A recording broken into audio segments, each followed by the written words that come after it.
Olá, pessoas, tudo bem? Hoje nós vamos dar continuidade ao nosso conteúdo. No capítulo passado nós falamos de proteínas e agora nós vamos falar de enzimas, que é uma classe de proteínas, mas com um tipo de função bem peculiar. Então, as enzimas, elas vão apresentar como principal função o fato de serem catalisadores biológicos. Como assim catalisador biológico? Olhem só nessa primeira imagem. Nessa primeira imagem, eu tenho ali os reagentes, os produtos e a quantidade de energia que eu preciso para realizar aquela reação. Nesse primeiro momento, eu preciso de muita energia para fazer esse processo. Enquanto no segundo, na presença da enzima, aconteceu o quê? No meio do caminho, a quantidade de energia que eu precisava, ela o quê? Diminui. Então, ela diminui a energia de ativação de uma determinada reação química, fazendo com que a velocidade da reação ela aumente. E no sentido geral da palavra, quando a gente fala que é um catalisador biológico, porque ele diminui a energia de ativação, aumentando a velocidade de uma reação química. Então, as enzimas, elas também podem apresentar uma configuração de zimogênios, ou seja, são enzimas que precisam ser ativadas para conseguir funcionar. Então, no geral, elas são ativadas por alguns fatores, e um exemplo desses fatores pode ser o pH do meio onde ela é submetida. Então, lá no estômago, o estômago, quando ele está em extrema atividade digestória, ele está com pH ácido porque foi liberado ali o ácido clorídrico para garantir a digestão. Mas antes dele estar nessas condições, as enzimas que garantem a digestão das proteínas, elas estão em forma de pepsinogênio. Quando ela é submetida a um pH ácido, em média de 1,8 a 2, elas são ativadas em pepsina, que é a forma em que ela vai conseguir executar sua função específica, que é digerir proteínas. Além disso, também existe a questão das enzimas conjugadas, ou seja, são as enzimas que elas podem estar associadas com outros componentes que podem ser os componentes orgânicos ou inorgânicos. Então, uma enzima conjugada ou uma holoenzima, ela vai apresentar a parte proteica, que é a apoenzima, e a parte orgânica ou inorgânica, que é chamada de coenzima ou cofator. Então, um exemplo um exemplo básico de proteína conjugada não seria só uma enzima. Uma proteína conjugada seria a hemoglobina, que a hemoglobina ela tem a base orgânica, proteica, e tem a base inorgânica, que é a parte de ferro associada a ela. A mesma ideia a gente traz para as enzimas. E quais seriam as propriedades enzimáticas? A primeira coisa que a gente tem que levar em consideração é que, como é a configuração de uma enzima? Ela apresenta aqui a enzima vai apresentar a região que é onde o substrato ele vai se ligar, que é chamado de centro ativo ou sítio ativo. E quando o substrato ele se liga àquele sítio ativo, ele vai reagir e vai gerar produtos.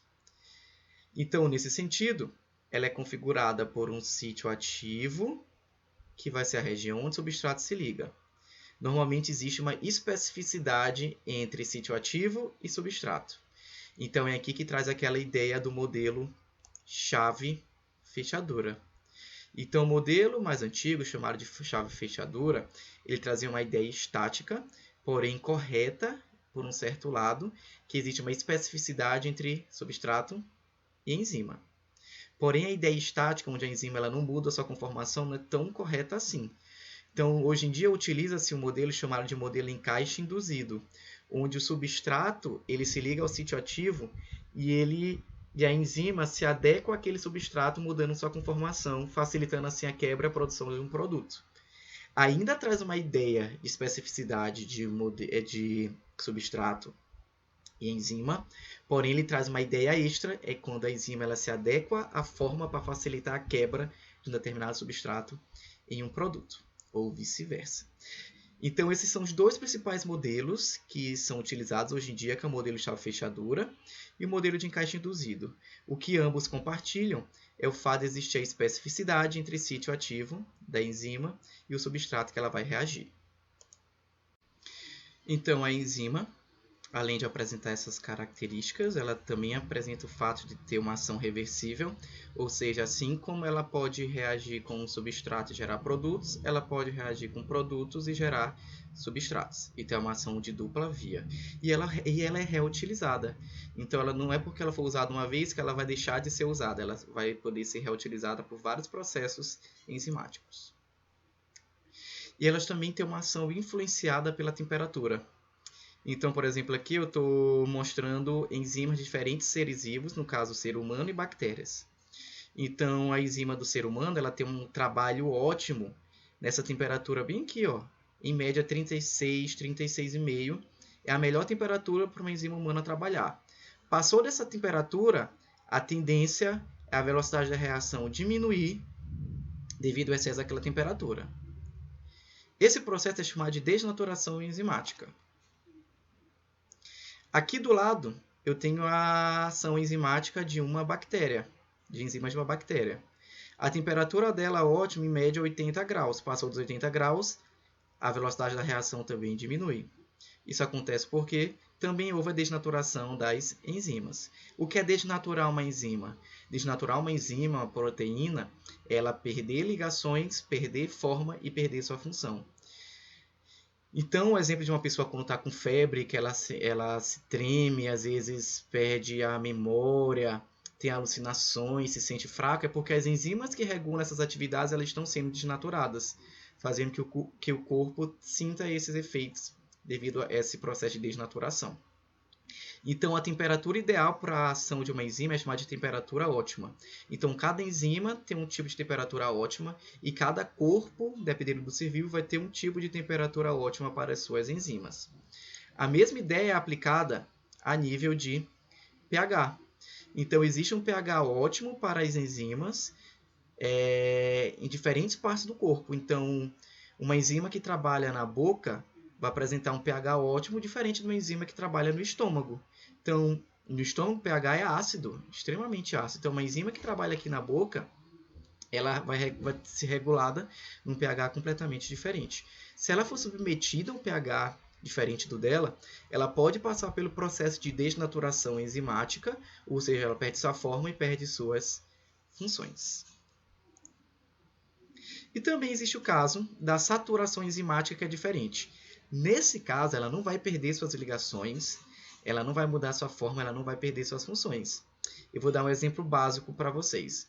Existe uma enzima chamada de rubisco, que ela é extremamente reativa com oxigênio e com dióxido de carbono para realizar diferentes processos fisiológicos na planta. Então, por exemplo, quando ela pega o dióxido de carbono é para fazer o processo de fotossíntese. Só que a enzima rubisco ela é limitada dentro do corpo da planta. Vai chegar um momento que ela vai começar a reagir com o dióxido de carbono, mas vai chegar um momento que eu não tenho mais rubisco para conseguir reagir. Então, aquela quantidade de rubisco ela é limitada dentro da planta e ela entra num ponto de saturação, ou seja, não tem como mais aumentar a velocidade daquela reação. À medida que uma enzima está ocupada com dióxido de carbono, quando ela realiza aquele processo ali enzimático, ela é desocupada e imediatamente ela é ocupada por outro dióxido. Então fica o tempo todo ali. As enzimas que estão disponíveis, elas ficam ocupadas o tempo todo e não vai conseguir mais crescer a velocidade daquela determinada reação. Então a ação ela é proporcional à concentração de substrato. Quanto maior a concentração de substrato, maior a velocidade de reação, até chegar ao nível em que entra no ponto de saturação, onde a quantidade de enzimas disponíveis ali, ela já chegou na sua saturação, ela já acabou. Então, a ação enzimática, ela pode ser inibida também, ela pode ser inibida no caráter reversível ou irreversível. Então, o que seria uma inibição irreversível? Uma inibição irreversível é quando o componente ele ocupa o espaço do sítio ativo da enzima e ele não se desprende, ele forma ligações tão fortes que eles não se separam depois que ocorre aquela ligação. Então, um exemplo básico é a questão da citocromo C oxidase na respiração celular e o cianureto. Então, quando o cianureto ele reage com a citocromo C oxidase, que faz parte lá da respiração celular, da última etapa na cadeia transportadora de elétrons, ele vai fazer com que interrompa a respiração celular. Nesse sentido, não vai ocorrer a produção do ATP. E é ruim porque aquela ligação ela não se desfaz. Então, a tendência é permanecer daquele jeito até a morte da célula. E existem também os casos das inibições reversíveis. Então, a inibição reversível ela pode ser competitiva, que é quando o substrato real e o agente competidor eles têm formatos semelhantes. Então, por exemplo, alguns antibióticos atuam desse jeito. Então, a porção do sítio ativo ela é semelhante para ambos os compostos, tanto o substrato que ela reagiria, quanto o agente competidor. E tem também a não competitiva. A não competitiva é quando o inibidor não competitivo ele se liga a uma região que não seria o sítio ativo. Então, não vai existir a competição entre substratos e agente competidor. Então, recapitulando, as enzimas elas podem atuar de diferentes formas e elas podem ser inibidas de diferentes formas, mas no geral elas vão apresentar como caráter o fato de serem catalisadores biológicos. Além de existir a inibição competitiva, não competitiva, reversível e irreversível, também existem enzimas alostéricas, que a gente vai trabalhar aqui com sítios alostéricos, que eles vão modular a atividade enzimática. Como assim? Vão existir ligações, que não seria o sítio ativo, que quando o modulador alostérico ele se liga, ele pode atuar tanto na ativação da atividade enzimática quanto na inibição da atividade enzimática. Quando ele inibe, ele é chamado de inibidor alostérico, e quando ele ativa, ele é chamado de ativador alostérico. Então, aqui nós finalizamos o capítulo referente a enzimas, e com isso, nós concluímos essa parte. Valeu, galera. Até a próxima.